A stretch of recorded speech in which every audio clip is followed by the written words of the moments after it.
Middeniya ice போதைப் பொருள் விவகாரம் செய்திகள் தொடர்பில் நாமல் தரப்பின் மறுப்பு. ரணில் சஜித் இணைந்தால் நாட்டுக்கு பெரும் நன்மை கிடைக்கும், சமிந்த விஜயஸ்ரீ தெரிவிப்பு. அனுர மீது யாரும் எதிர்பார்க்காத குற்றச்சாட்டு, முன்னாள் எம்பியால் வெடித்த கடும் சர்ச்சை. முன்கூட்டியே தகவல் வழங்கிய அமெரிக்க உளவுத்துறை பெரும் குழப்பத்தில் விசாரணை அதிகாரிகள்.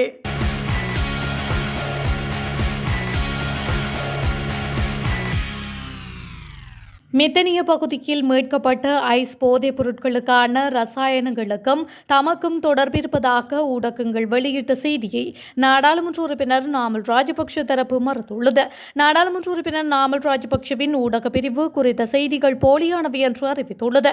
மித்தனிய பகுதியில் ஐஸ் போதைப் பொருள் தயாரிப்பதற்கு கொண்டுவரப்பட்ட ரசாயனங்கள் மீட்கப்பட்டிருந்த நிலையில் நாமல் ராஜபக்ஷ மற்றும் முன்னாள் அமைச்சர் ஜான்ஸ்டன் பெர்னாண்டோ ஆகியோருக்கும் தொடர்பிருப்பதாக பிரதி அமைச்சர் சுனில் தெரிவித்திருந்தார். எனினும் குறித்த குற்றச்சாட்டு தொடர்பில் நாமல் ராஜபக்ஷ தரப்பு நேரடியான மறுப்பு வெளியிட்டுள்ளதுடன் ஊடகங்களில் வெளியான செய்தி தொடர்பில் நாமலின் ஊடக பிரிவு பதிலளித்துள்ளது.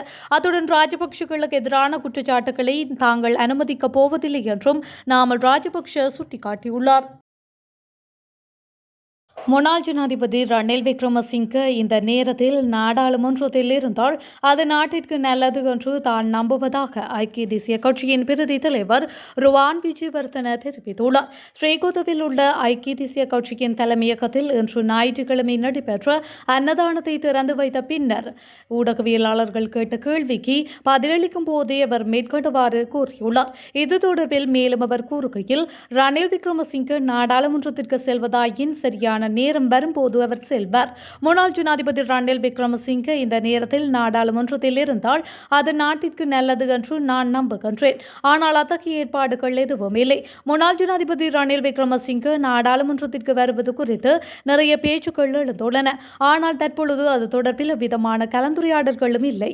மேலும் ரணில் விக்ரமசிங்கவிற்கு ஆசி பெறுவதற்காக கட்சி தலைமையகமான ஸ்ரீகோத்தவில் இந்த அன்னதான நிகழ்வு ஏற்பாடு செய்யப்பட்டிருந்தமையும் குறிப்பிடத்தக்கது. ஈஸ்டர் தாக்குதலின் பிரதான சூத்திரதாரியாக ஜனாதிபதி அனுரகுமார திசாநாயக்க இருக்க வேண்டும் என பொதுஜன பெரமுனவின் முன்னாள் நாடாளுமன்ற உறுப்பினர் திஸ்ஸ குட்டியாராச்சி தெரிவித்துள்ளார்.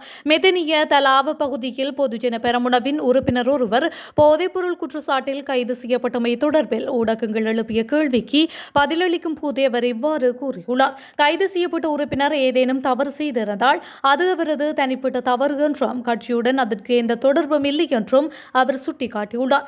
ஈஸ்டர் தாக்குதலை நடாத்திய 2 தற்கொலை குண்டுதாரிகளின் தந்தை அரசாங்கத்தின் தேசிய பட்டியலை பிரதிநிதித்துவப்படுத்தினார் என்றும் இதனால் பிரதான சூத்திரதாரியாக அனுர இருக்கலாம் எனவும் அவர் தெரிவித்துள்ளார். அத்துடன் எல்லா வெள்ளவாய சாலை அமெரிக்க விமானங்களை தரையிறக்குவதற்காக கட்டுப்படுத்துவதாக கூறிய ஒரு கட்சியின் தலைவரின் குற்றச்சாட்டுகளை பற்றி தாம் கவலைப்படவில்லை எனவும் அவர் மேலும் குறிப்பிட்டுள்ளார். கடந்த ஆண்டு அக்டோபரில் ஐஸ் என்ற போதைப் பொருளை தயாரிக்க பயன்படுத்தப்படும் சுமார் 50,000 கிலோகிராம் ரசாயனங்கள் கொண்ட 2 கொள்கலன்கள் இலங்கை துறைமுகத்திற்கு வருவதாக அமெரிக்க உளவுத்துறை முன்கூட்டிய தகவல் அளித்ததாக தெரியவந்துள்ளது. காவல்துறை போதைப்பொருள் தடுப்பு பணியகத்திற்கு இந்த தகவல் கிடைத்ததாக தெரிவிக்கப்பட்டுள்ளது. ஐஸ் போதைப்பொருள் உற்பத்திக்கு தேவையான ரசாயனங்கள் கொண்ட 2 கொள்கலன்களிலும் அந்த ரசாயனங்களை பாதுகாக்க இன்சுலேட்டிங் என்ற பொருள் நிரப்பப்பட்டிருந்ததாகவும் அதன் போது கூறப்பட்டுள்ளது. ரணில் சஜித் தரப்புகள் இணைந்தால் நிச்சயம் நாட்டை கட்டியெழுப்ப முடியும் என ஐக்கிய மக்கள் சக்தியின் நாடாளுமன்ற உறுப்பினர் சமிந்த விஜயஸ்ரீ தெரிவித்துள்ளார். பண்டாரவிளை பிரதேசத்தில் நடைபெற்ற ஊடகவியலாளர் மாநாட்டில் கருத்து தெரிவிக்கும் போதே அவர் இதனை குறிப்பிட்டுள்ளார். அவர் மேலும் தெரிவிக்கையில், சமூகத்தில் கிடைக்கும் வெற்றியை நாட்டுக்கான வெற்றியாக மேம்படுத்த வேண்டும். எம்மால் உருவாக்கப்படுவதை யாராலும் தகர்த்து கொண்டு செல்ல முடியாது. அவ்வாறு தகர்த்தால் அது நாட்டின் நன்மைக்காகவே இருக்க வேண்டும். முன்னாள் ஜனாதிபதி ரணில் விக்ரமசிங்கே தான் மீண்டும் நாடாளுமன்றம் செல்ல உள்ளதாக எந்த ஒரு சந்தர்ப்பத்திலும் தெரிவிக்கவில்லை. ஆனால் அவர் நினைத்தால் மீண்டும் நாடாளுமன்றம் செல்வதற்கான சூழலை உருவாக்க முடியும். அவர் இதற்கு முன்னர் நாடாளுமன்றம் சென்று பிரதமராக்கி பின்னர் ஜனாதிபதியானதன் பின்னர் ஊழல் மோசடிக்காரர்கள் பாதுகாக்கப்பட்டனர் என ஜேவிபி குற்றம் சுமத்தியது. ஆனால் இன்று வரை அவற்றை நிரூபித்து சட்ட நடவடிக்கை எடுப்பதற்கு ஜேவிபி அரசு தவறியுள்ளது. தேர்தலுக்கு முன்னர் அனுகுமார் திசாநாயக்கவிடம் இருந்த கோப்புகள் இன்று இல்லை. அதேவேளை ரணில் நாடாளுமன்றம் செல்லக்கூடிய அவரை சுற்றி பலமான சக்திகள் உருவாக்கக்கூடிய சூழலை அந்த அரசை உருவாக்கி கொடுத்துள்ளது என்று அவர் மேலும் தெரிவித்துள்ளார். காலிமுகத்திடல் போராட்டங்களின் போது முன்னாள் ஜனாதிபதி ரணில் விக்ரமசிங்கவின் தனியார் இல்லத்தை எரித்த சம்பவத்தில் தொடர்புடைய சந்தேக நபர்கள் மீது மேலதிக நடவடிக்கைக்கான ஆலோசனைக்கு உத்தரவிடப்பட்டுள்ளது. இதுகுறித்து சட்டமாதிபர் திணைக்களத்தின் ஆலோசனையை பெற கொழும்பு குற்றப்பிரிவுக்கு கோட்டை நீதிவான் பவித்ரா பத்ரன அனுமதி வழங்கியுள்ளார். 2022 ஜூலை 9 அன்று இந்த வீடெரிப்பு சம்பவம் இடம்பெற்றது. எனினும் குறித்த சம்பவம் தொடர்பாக கைது செய்யப்பட்ட சந்தேக நபர்கள் தற்பொழுது பிணையில் விடுவிக்கப்பட்டுள்ளனர். இந்த நிலையில் நீதிமன்றத்தில் முன்னிலையாக 2 சந்தேக நபர்களுக்கு நீதவான் பிடியாணை பிறப்பித்திருந்தார். அத்துடன் இந்த வழக்கு விசாரணைக்கு 2026 ஜனவரி 14 நீதவான் ஒத்திவைத்துள்ளமையும் குறிப்பிடத்தக்கது. இலங்கை மின்சார சபை அடுத்த கட்டண திருத்தத்திற்கான தனது முன்மொழிவை சமர்ப்பித்துள்ளதாக தெரிவிக்கப்பட்டுள்ளது. தொடர்ச்சியான தொழிற்சங்க நடவடிக்கைகள் மற்றும் தொடர்ச்சியான மறுசீரமைப்பு செயல்முறைகளுக்கு மத்தியில் சபை இந்த நடவடிக்கையை முன்னெடுத்துள்ளது. அந்த வகையில் கடந்த வாரம் இலங்கை பொது பயன்பாட்டு ஆணையத்திடம் இந்த முன்மொழிவு சமர்ப்பிக்கப்பட்டுள்ளதாக தகவல்கள் வெளியாகியுள்ளன. இந்த முன்மொழிவை மின்சார சபையின் உயரதிகாரி ஒருவர் உறுதிப்படுத்தியுள்ளதாக ஆங்கில செய்தித்தாள் ஒன்று வெளியிட்டுள்ளது. இந்த நிலையில் பொது பயன்பாடுகள் ஆணைக்குழு இந்த வாரம் குறித்த முன்மொழிவை வெளியிடும் என்று எதிர்பார்க்கப்படுகின்றது. தகவல்களின்படி இலங்கை மின்சார சபை 6.8% மின்சார கட்டண அதிகரிப்பை கோரியுள்ளதாகவும் தெரியவந்துள்ளது. முட்டைகளை பயன்படுத்தி உற்பத்தி செய்யப்படும் உணவுப் பொருட்களின் விலையை குறைக்குமாறு கோரிக்கை விடுக்கப்பட்டுள்ளது.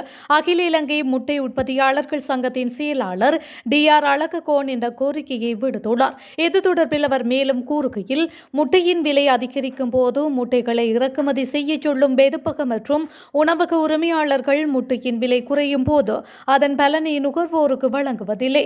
முட்டையின் விலை சுமார் 1 வருடமாக குறைந்துள்ள நிலையில் முட்டைகளை பயன்படுத்தி உற்பத்தி செய்யப்படும் உணவுப் பொருட்களின் விலை குறையவில்லை என்று முட்டை உற்பத்தியாளர்கள் சங்கம் குற்றம் சாட்டியுள்ளது.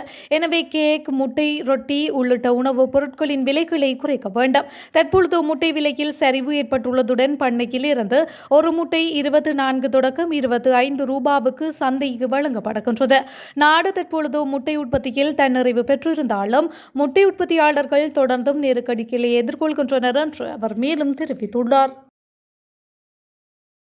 மெத்தனிய பகுதியில் மீட்கப்பட்ட ஐஸ் போதைப் பொருட்களுக்கான ரசாயனங்களுக்கும் தமக்கும் தொடர்பிருப்பதாக ஊடகங்கள் வெளியிட்ட செய்தியை நாடாளுமன்ற உறுப்பினர் நாமல் ராஜபக்ஷ தரப்பு மறுத்துள்ளது. நாடாளுமன்ற உறுப்பினர் நாமல் ராஜபக்ஷவின் ஊடக பிரிவு குறித்த செய்திகள் போலியானவை என்று அறிவித்துள்ளது.